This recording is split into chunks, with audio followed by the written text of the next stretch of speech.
With Parashat Mishpatim, we begin the development of the laws of Israel as presented in the Torah.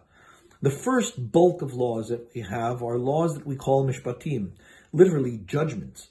These are laws that deal with common law, everyday experiences in life, our interactions between ourselves, our property, and others' selves and property.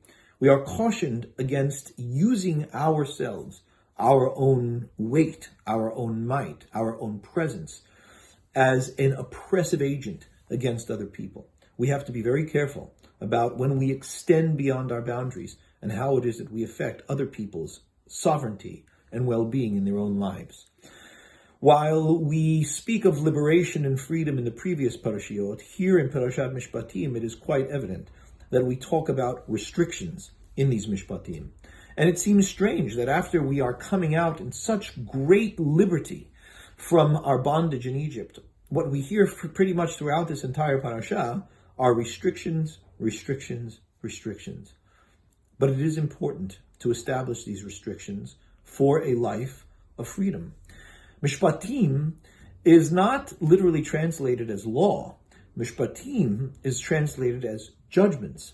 And the idea of judgments is to establish clarity, to establish definitions, to judge what something is and what it isn't, what is right and what is wrong, what is true, what is false, what is pure, what is impure, what is acceptable and unacceptable.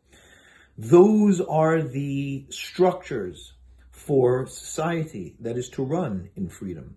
If I am a free individual, I also need to know where my freedoms end and where the others with freedoms of other people begin.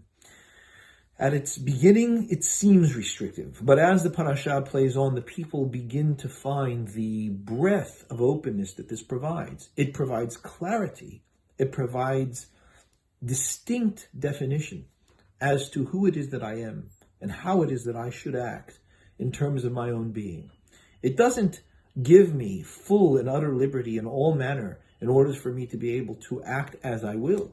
Because at the end of the day, if I act only as I will and I'm not sensitive to the ramifications of an objective reality around me, I will find myself enslaved to the consequences.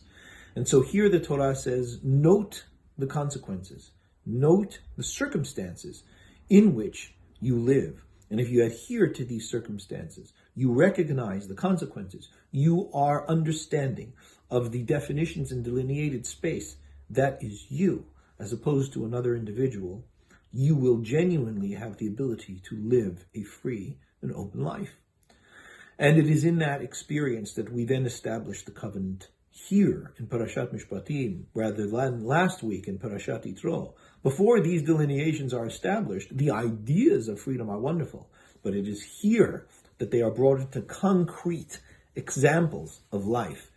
Abstractions and theory are nice in terms of thought, but they do not help us in terms of practical living.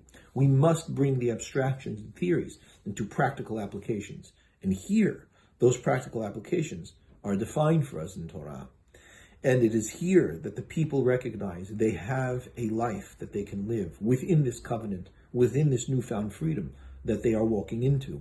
And it is here that the people then say, yes, the laws of God indeed are mechanisms for our freedom, not encumbering intrusions to our freedom. And it is therefore in this parasha where they say, Na'aseh v'nishma, we will do and we will hear what it is that God has for us, because we recognize that it is the way that we will live our best lives. And it is here that the covenant is established between God and the people. And it is a covenant that has stood for us between God and our people for 3 millennia.